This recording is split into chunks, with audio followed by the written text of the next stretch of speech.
Halo guys, welcome back to my YouTube channel Indah Purnama.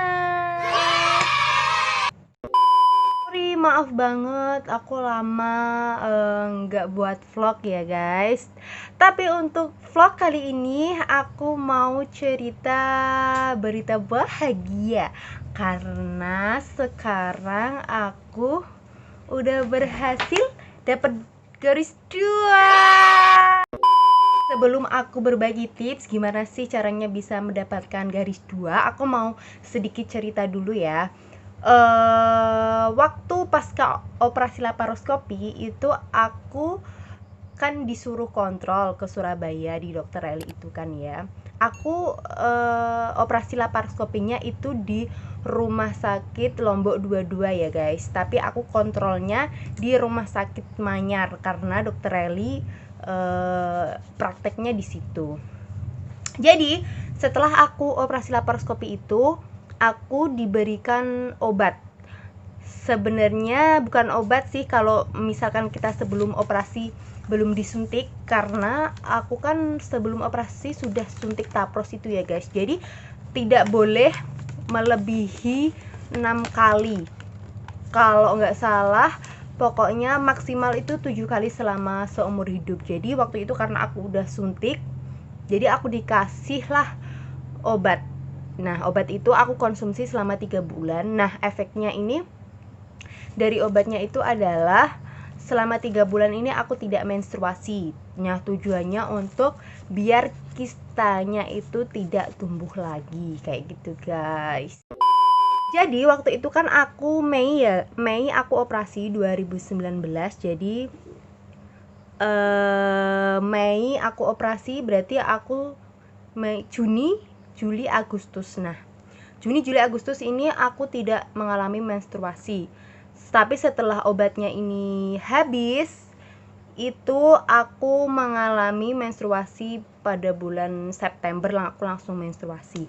Nah aku dipesenin sama dokter Eli itu kalau bisa setelah operasi 1 tahun setelah operasi itu harus positif gitu, karena kalau dalam jangka 1 tahun insya Allah kan kistanya sudah bersih. Jadi sama dokternya harus diupayakan 1 tahun itu sudah positif gitu guys. Iya, aku juga mau cerita sebelum aku melakukan tindakan operasi laparoskopi itu aku juga disuruh sama dokter Eli cek di laboratorium itu ngecek AMH aku. Nah, AMH itu kalau nggak salah kita kan diambil darahnya, dicek apakah sel telur kita itu masih banyak yang berfungsi gitu loh guys. Kan karena kista aku di indung telur. Nah, seperti permulaannya yang seperti aku jelasin di kemarin itu, kalau misalkan indung telur kan itu diibaratkan satu buah apel. Nah satu buah apel itu terus misalkan kistanya itu adalah yang busuk gitu loh guys. Jadi satu buah apel busuknya tuh seberapa, apakah banyak, apakah yang sehat ini masih bisa untuk memproduksi lagi, membuat sel telur kayak gitu guys. Jadi hasilnya ini hasil pemeriksaannya ini aku bacakan ya.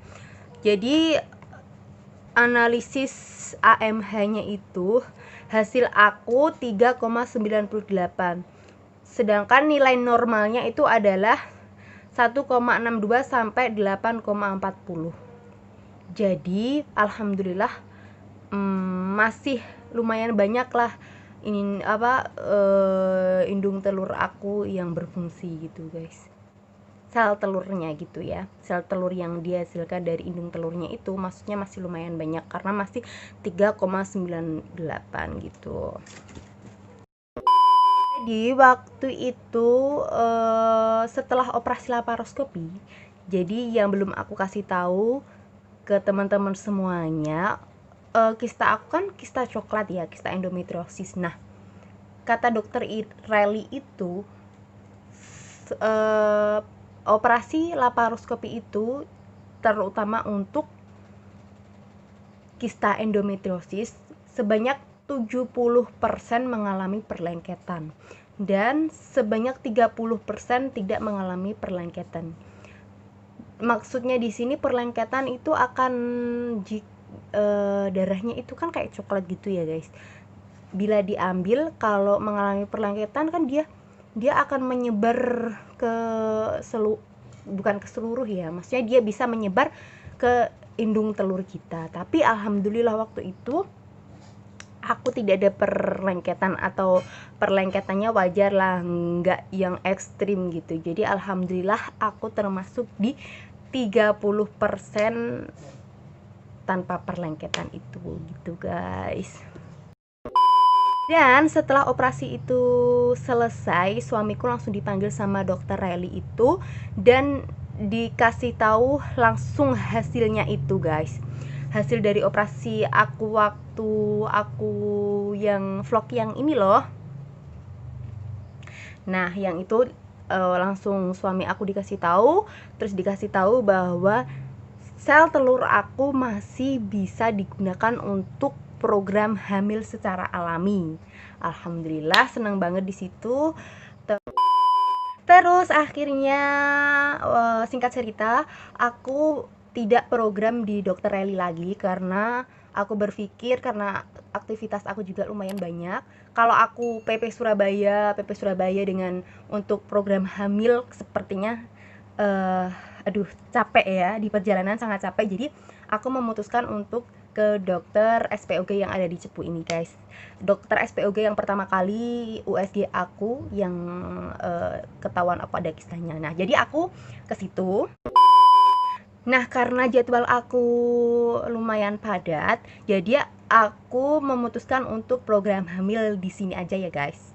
Nah, waktu itu aku selama 3 bulan tidak menstruasi, aku tidak langsung terus Septembernya aku kan menstruasi. Jadi aku itu tidak langsung ke dokter untuk program hamil, tapi aku mencoba sendiri.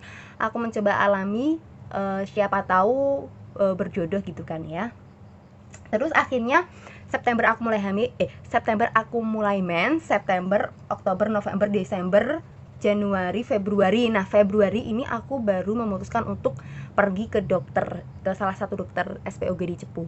Nah, di sini aku bilang sama dokternya kalau aku mau program hamil gitu kan. Nah, waktu itu aku langsung dikasih obat penyubur kandungan kan. Nah, untuk obat penyubur kandungan ini langsung aku minum kan ya. Kebetulan aku waktu ke situ itu pas aku mens gitu. Jadi setelah itu, setelah 11 hari kelihatannya. Kayaknya setelah 11 hari aku disuruh balik lagi ke situ. Apakah obatnya itu bereaksi terhadap sel telur aku gitu ya. Terus akhirnya aku balik lagi ke situ. Tapi waktu pertama aku periksa ke sana, waktu aku mau program itu aku juga di USG guys, dan hasilnya kistanya alhamdulillah bersih, tidak ada ya. Jadi aku pergi kembali untuk melihat hasilnya apakah sel telur aku bereaksi atau tidak ya. Jadi waktu itu langsung singkat cerita aku langsung di USG. Di situ dilihat. Nah, ternyata sel telur aku di sebelah kanan dan sebelah kiri itu ada reaksi. Yang satunya reaksinya bagus, yang satunya reaksinya terlalu reaktif, maksudnya gini, terlalu besar gitu loh reaksinya. Sedangkan katanya dokter itu tidak mungkin deh kalau misalkan sel telur itu mengalami respons sampai segini besarnya gitu. Aku dikasih tahu seperti itu. Dan dokternya itu bilang, saya takut jangan-jangan ini adalah kista lagi gitu. Coba bayangin guys. Coba bayangin di situ betapa hancurnya hati aku, betapa aku shock. Ya Allah, aku kan baru operasi gitu loh, udah dikayain gitu. Jadi tapi dia tidak berani mempositifkan itu kista sih ya. Cuma aku kan dikasih tahu kayak gitu ya langsung Terus aku dikasih tahu kalau ya udah ini dilanjut aja programnya. Bila selama 3 bulan kamu belum juga hamil, langsung kamu balik lagi ke sini, kita cek lagi kayak gitu. Dan waktu itu kan Februari ya. Februari aku mulai program, Februari, Maret, April. Nah, 3 bulan, selama 3 bulan ini aku tidak berhasil. Sebenarnya tidak berhasil ini kan aku harus kembali cek ke sana kan, karena kemarin ini lagi gentar-gentarnya virus corona, jadi aku belum sempat ke sana, guys.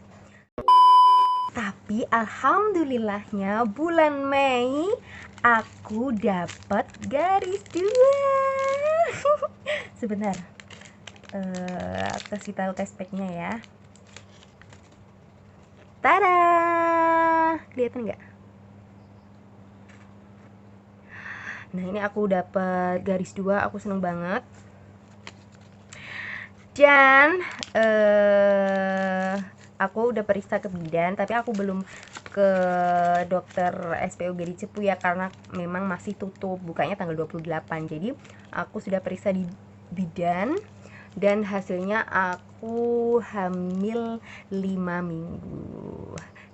Minta doanya buat teman-teman, semoga hamil aku bisa lancar, bisa sesuai yang saya dan keluarga harapkan. Amin ya rabbal alamin. Jadi aku mau sedikit cerita lagi ya guys. Operasi laparoskopi itu daripada operasi yang belah besar itu menurutku sangat efektif operasi laparoskopi. Karena apa? Apalagi kayak aku ya. Jadi aku kan punya kistanya di indung telur. Nah, indung telur itu kan yang memproduksi sel telur.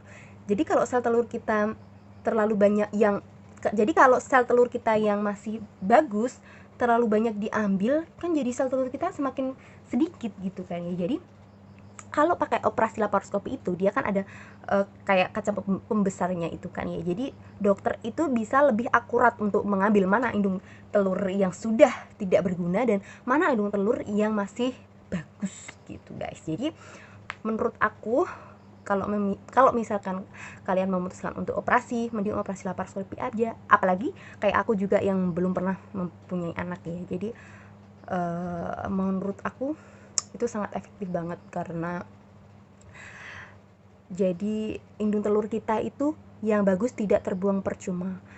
Kalau operasi besar kan kita harus, maksudnya dokternya itu harus benar-benar teliti banget ya, karena kita hanya melihat dari mata telanjang gitu. Kiat-kiatnya sendiri selama 1 bulan yang aku lakukan sehingga aku mendapatkan garis 2 itu adalah bisa aku melakukan dari sisi rohani dan juga dari sisi alami gitu ya. Tapi yang perlu digarisbawahi adalah kita tidak pernah tahu usaha mana yang membuat kita mendapatkan kehamilan ya. Jadi kita juga tidak pernah tahu kapan Allah memberikannya gitu ya. Jadi kita tetap harus optimis, kita harus berprasangka baik sama Allah gitu ya. Jadi aku ceritain dari sisi agamanya ya.